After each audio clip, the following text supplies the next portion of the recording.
So when we talk about angles in the coordinate plane, it's kind of like thinking about the angle between the hands of the clock, okay? So when we have angles in the coordinate plane, we have what is considered a standard position. Standard position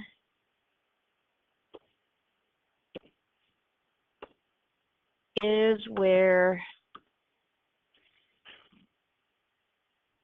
we have one side on the positive x-axis, one side of the angle. And then the other side of the angle can be whatever size we want it to be, okay? So it's like this stays stationary. Our side on the positive x-axis stays stationary. And the measure of our angle, depending on what measure we want, we move the other piece around, okay?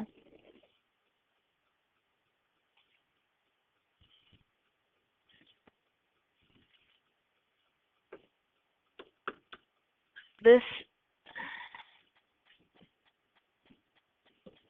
part that is on the positive x-axis is called the initial side. And the other side of the angle is called the terminal side.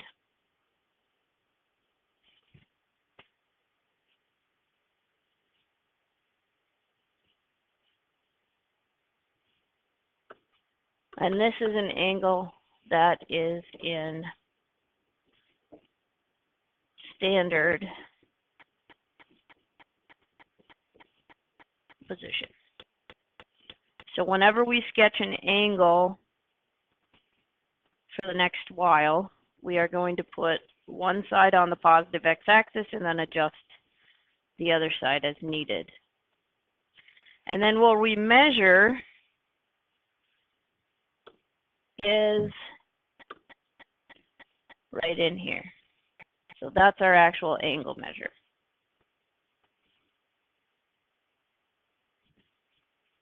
So when we measure in a counterclockwise direction, the angle is positive. If we measure in the clockwise direction, going the other direction, it would be negative.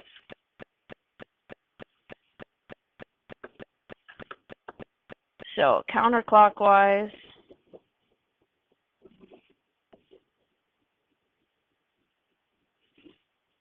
is what we consider a positive, the positive direction or positive value.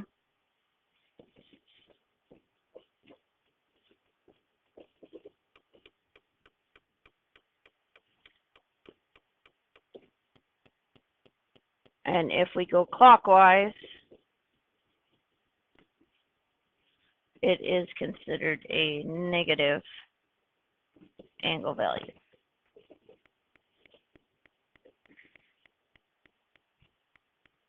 So when we go up from the x-axis to whatever our angle is, we consider that positive. If we go down from the x-axis, it's negative.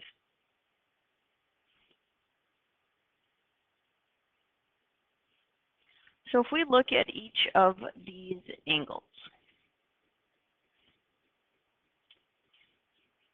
if we are supposed to identify an angle, they're going to put an arrow in there to show you which direction we're measuring, which angle are we really looking at.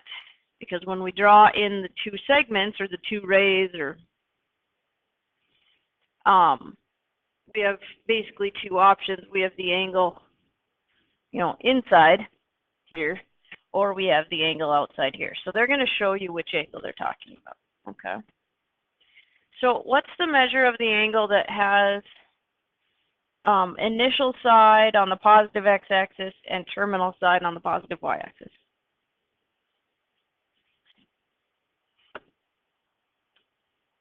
This angle is 90.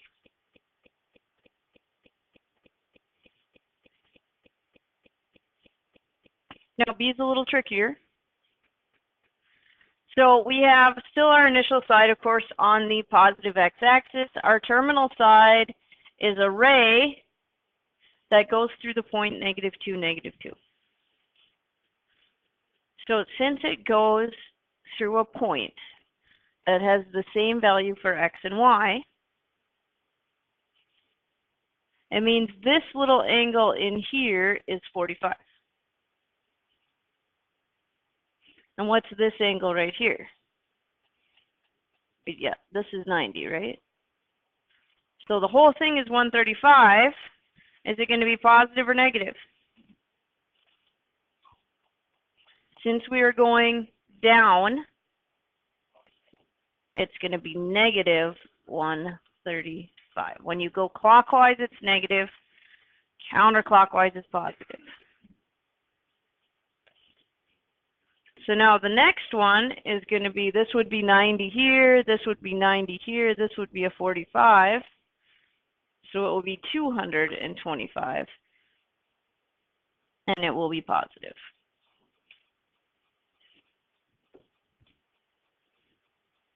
So I want you to be able to identify or recognize angles that are drawn in standard position. I also want you to be able to sketch an angle in standard position. So for each of these angles,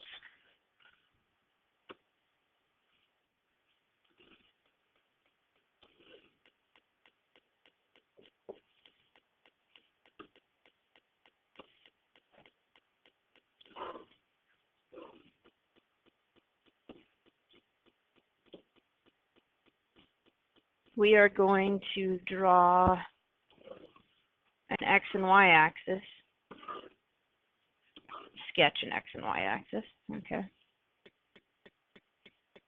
Now, we're not going to get out a protractor and actually measure these angles out exactly, okay? That's why we said sketch.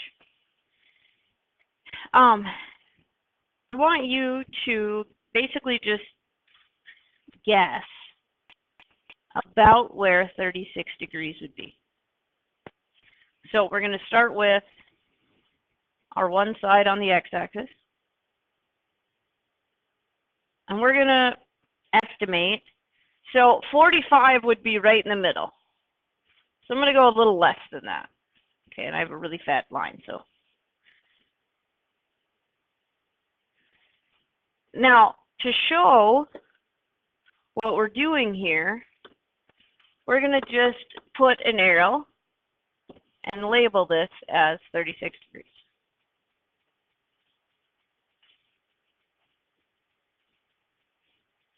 So for 315 degrees, we're still going to start at the positive x-axis. Now, where are 315 degrees?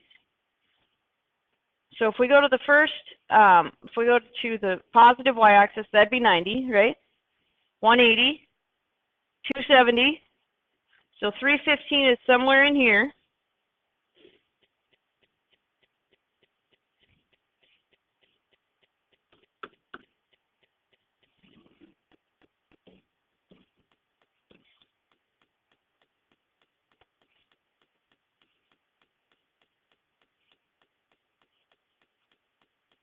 And negative 150.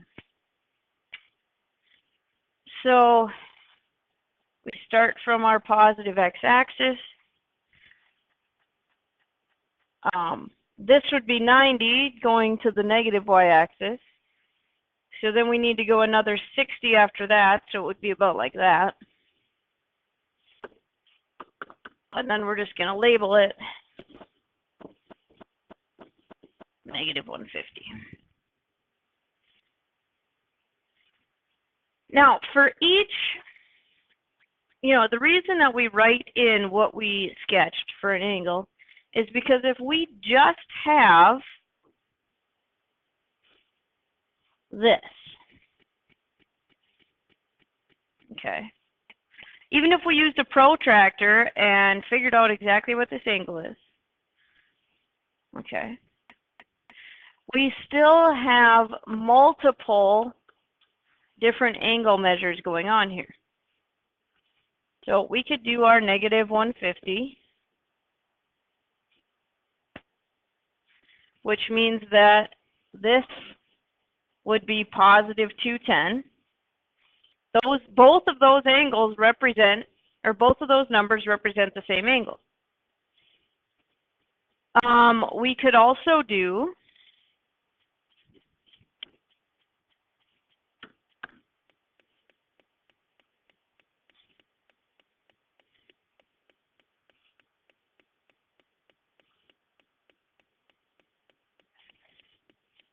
we could go all the way around the circle and back again.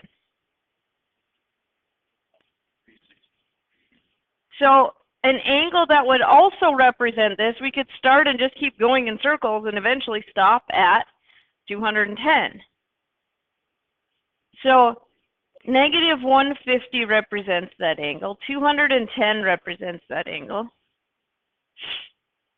We can add 360 to 210.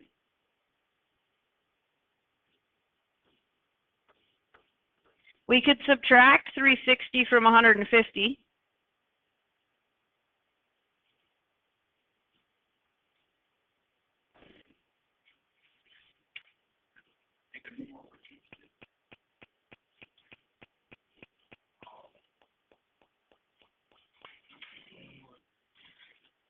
So for each angle that we draw in on the coordinate plane, there are infinitely many ways that we can write a measure for that angle. We can always add or subtract 360 from any angle measure that we have, okay? What those are called are coterminal angles.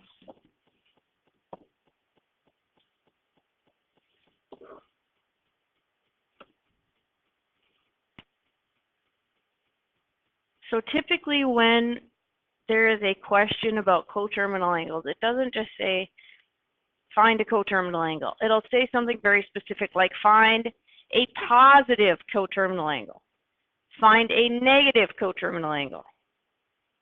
In these problems, it's find the measure of an angle between 0 and 360. That's coterminal. So when you are finding coterminal angles, pay attention to what the directions want you to find. And then you're going to add or subtract 360 from the given angle to figure out what's going to work. So for 385, how would we get to an angle that's between 0 and 360? Subtract 360.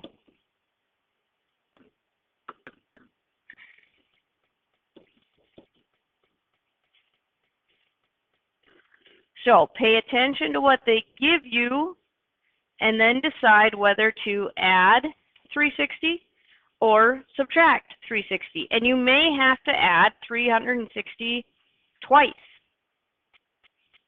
or 3 times or subtract it multiple times. So just